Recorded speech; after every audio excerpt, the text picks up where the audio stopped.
037101 999 पेक्षा जास्त बेरीज होणार नाही अशा 3 अंकी संख्यांची हातच्याची बेरीज करतात। नमस्कार विद्यार्थी मित्रांनो, विषय गणित, घटक बेरीज, उपघटक हातचाची बेरीज। विद्यार्थी मित्रांनो, मागच्या सत्रामध्ये आपण बिनहातचाची बेरीज या घटकाविषयी माहिती बघितली। आज आपण हातचाची बेरीज कशी करावी याविषयी माहिती पाहणार आहोत। मग बेरीज म्हटली तर आपल्याला विविध साहित्याची गरज लागेल। त्यासाठी आपण आज काही साहित्याचा वापर करूया आणि हातचाची बेरीज कशी करायची याविषयी माहिती मिळूया। चला तर मुलांनो, आपण शिकूया आता हातचाची बेरीज। तर मुलांनो, 137 अधिक 267 या संख्यांची आपल्याला बेरीज करायची आहे। तर बेरीज करत असताना आपल्याला ह्या संख्यांची बेरीज करण्यासाठी आपल्याला चौक टाकून घ्यायचा आहे। तर ह्या पद्धतीने शतक, दशक आणि एकक म्हणजे एकक, दशक, शतक यांची चौकट आपण ह्या ठिकाणी आखून घेतलेला आहे। तर अशा पद्धतीने चौकट आखून घ्या आणि आता आपण यांची बेरीज करूया। 137 ह्या संख्येमध्ये शतक, दशक आणि एकक ह्या 137 ह्या संख्येमध्ये शतकाच्या स्थानाची संख्या आहे, दशकाच्या स्थानाची संख्या आहे आणि एककाच्या स्थानाची संख्या आहे। म्हणून आपण त्यांच्या स्थानानुसार संख्या लिहून घेऊया। तर शतकाच्या स्थानामध्ये आपण संख्या लिहूया 1, कारण 1 हा शतक आहे म्हणून शतकाच्या स्थानामध्ये 1। 3 हा दशक आहे म्हणून दशकाच्या स्थानात 3 आणि 7 हा एकक आहे म्हणून एककाच्या स्थानात 7। त्याचप्रमाणे आता 267 ही संख्या सुद्धा आपल्याला शतक, दशक आणि एकक म्हणजे एकक, दशक, शतक ह्या घरामध्ये लिहायची आहे। 2 हा शतक आहे म्हणून शतकाच्या घरात 2। 6 हा दशक आहे म्हणून दशकाच्या घरात 6। 7 हा एकक आहे म्हणून एककाच्या घरात 7। तर मुलांनो, अशा पद्धतीने आपण या ठिकाणी एकक, दशक, शतक यांच्या घरानुसार, यांच्या स्थानानुसार संख्या लिहून घेतलेल्या आहेत। तर आता आपण सगळ्यात अगोदर एककाच्या घरातल्या संख्येची बेरीज करूया। म्हणजे आपण बेरीज करताना उजवीकडून डावीकडे जातो। तर आपण ही बेरीज करण्यासाठी काही वस्तू, काही पदार्थ यांचा वापर करणार आहोत। तर आज आपण आंब्यांचा वापर करूयात। तर एककाच्या पहिल्या घरामध्ये 7 ही संख्या आहे म्हणून 7 आंबे घेऊया। 1, 2, 3, 4, 5, 6, 7। एककाच्या दुसऱ्या घरामध्ये अजून 7 अंक आहे म्हणून 7 आंबे घेऊया। 1, 2, 3, 4, 5, 6, 7। तर मुलांनो, आपण 7 आणि 7 असे आंबे घेतलेले आहेत। आता सर्व आंबे आपण मोजायचे आहेत। 1, 2, 3, 4, 5, 6, 7, 8, 9, 10, 11, 12, 13 आणि 14 ती आंबे मुलांनो 14 बरोबर। मग आता एककाच्या घरात आपण 14 लिहिणार का? अगदी बरोबर, नाही 14 नाही लिहिणार। तर आपण काय करूया, आता हा 14 या संख्येमध्ये 2 संख्या आहेत, एक दशक आहे आणि एकक आहे म्हणून यातला आपण दशक सुटा करूया बरं का। आपण याच्यातला दशक वेगळा काढूया म्हणजेच आपल्याला 10 आंबे वेगळे काढायचे आहेत की नाही। चला मग 10 आंबे आपण वेगळे करूया। 1, 2, 3, 4, 5, 6, 7, 8, 9 10. बघा आपण किती आंबे वेगळे केले? 10 आंबे. 10 आंबे वेगळे केले म्हणजेच 1 दशक आपण वेगळा केला. मग हा जो 1 दशक आहे हा आपल्याला कुठे नेऊन ठेवायचा आहे? दशकाच्या घरात. बरोबर. मग आता हा 1 दशक आपण दशकाच्या घरात नेऊन ठेवूया. बरोबर. आता किती सुटे आंबे उरले? 4. बरोबर. आता हे आपल्याला कुठे नेऊन ठेवावे लागतील? बरोबर, एककाच्या घरात.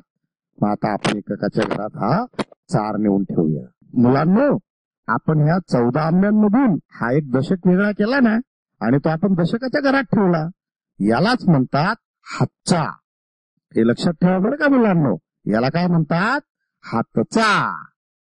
अगदी बरोबर. मुलांनो, जसं एककाच्या घरातील आपण आंब्यांची बेरीज केली ना तसंच आता आपण दशकाच्या घरातली करूया बरं का. आता बघा, दशकाच्या घरामध्ये पहिल्या घरामध्ये 1 दशक आंबे आहेत म्हणून आपण 1 दशक आंबे घेऊया. दशकाच्या दुसऱ्या घरामध्ये 3 दशक आंबे आहेत म्हणून 3 दशक आंबे घेऊया आपण. बरोबर. आणि दशकाच्या तिसऱ्या घरामध्ये 6 दशक आहेत म्हणून 6 दशक आंबे घेऊया. 1 2 3 4 5 6. बरोबर. आता किती दशक झाले मग? 1 दशक, 2 दशक, 3 दशक, 4 दशक, 5 दशक, 6 दशक, 7 दशक, 8 दशक, 9 दशक, 10 दशक. किती दशक झाले? 10 दशक. बरोबर. आता 10 दशक मग आपण दशकाच्या घरात लिहायचे का? अगदी बरोबर. नाही, 10 दशक आपल्याला दशकाच्या घरात लिहायचे नाहीत. 10 दशक म्हणजेच काय? अरे वा, अगदी बरोबर. 10 दशक म्हणजेच 1 शतक. म्हणजे 1 हा शतक आहे आणि 0 हा दशक आहे. मग आपण आता 1 हा शतकाच्या घरात लिहूया. 1 हा शतकाच्या घरात लिहिला. आता उरलेला दशक काय आहे? 0. मग हा 0 आपण कुठे लिहूया? दशकाच्या घरात. त्याच जसं आपण दशक एककाकडून दशकाकडे 1 हातचा घेतला म्हणजे दशक सुटा केला, तसंच आपण दशकाकडून शतक सुटा केला म्हणजेच आपण हातचा घेतला. हे लक्षात ठेवा बरं का मुलांनो. याला हातचा म्हणतो आपण. मुलांनो, जसं दशकाची बेरीज केली तसंच आपल्याला आता शतकाची बेरीज करायची आहे. तर करूया बरं. शतकाच्या पहिल्या घरामध्ये 1 शतक आंबे घेतले. शतकाच्या दुसऱ्या घरामध्ये सुद्धा 1 शतक आंबे घेतले आणि शतकाच्या तिसऱ्या घरामध्ये 2 शतक आंबे घेतले. आता किती शतक झाले मोजूयात. 1 2 3 4. बरोबर, 4 शतक आंबे. तर मग आपल्याला आता हा 4 शतक कुठे लिहावं लागेल? बरोबर, शतकाच्या घरात. तर चला मग, पण या ठिकाणी शतकाच्या घरात लिहिला 4.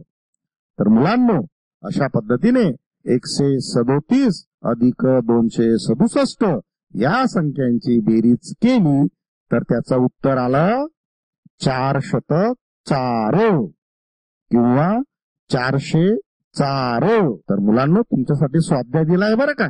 स्वाध्याय सोडवा, बेरीज करा, हातच्याची बेरीज. बघा, ह्या ठिकाणी पहिलं उदाहरण दिलेलं आहे. 328 अधिक 157. ह्या उदाहरणामध्ये सुद्धा आपल्याला प्रत्येक घरामध्ये त्या त्या स्थानाच्या संख्या आपल्याला लिहून घ्यायच्या आहेत. जसं की 328 या संख्येमध्ये 3 हा शतक आहे म्हणून आपण या ठिकाणी 3 लिहूया शतकाच्या घरात. 2 हा दशक आहे म्हणून दशकाच्या घरात 2 लिहूया. आणि 8 हा एकक आहे म्हणून एककाच्या घरात 8 लिहूया. तसंच 157 ह्या संख्येमध्ये 1 हा शतक आहे म्हणून शतकाच्या घरात 1 लिहूया. 5 हा दशक आहे म्हणून दशकाच्या घरात 5 लिहूया. आणि 7 हा एकक आहे म्हणून एककाच्या घरात 7 लिहूया. आता यांची आपल्याला बेरीज करावी लागेल. म्हणजे 8 केळी आणि 7 केळी किती झाल्या? बरोबर, 15. मग आता या ठिकाणी आपण 15 लिहून घेऊ. आता 15 याच्यामध्ये दशक जो आहे हा दशक आपल्याला वेगळा करायचा आहे, म्हणजे हातचा द्यायचा. मग हा दशक आपण वेगळा केला, तो दशकाच्या स्थानात लिहिला. बरोबर मित्रांनो, दशक हा वेगळा केला आणि दशकाच्या स्थानात लिहिला. आता उरला 5, म्हणजेच 5 हा एकक. मग आता आपल्याला 5 हा एककाच्या घरात लिहून घ्यायचा.